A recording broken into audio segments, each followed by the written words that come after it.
అందరూ ఎలా ఉన్నారండి? అందరూ బాగున్నారా? అందరూ ఎంతో ఆరోగ్యంతో ఆనందంగా ఉండాలని మనస్ఫూర్తిగా కోరుకుంటున్నానండి. ఈరోజు మన టాపిక్ వచ్చేసి ద్విత్వ అక్షరాలు.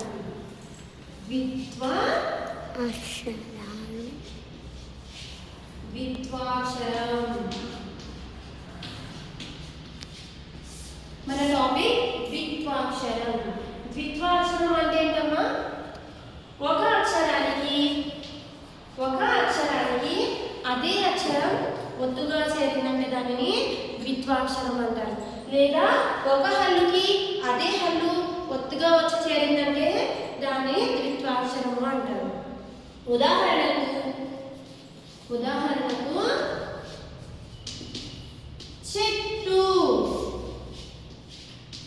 చెట్టు.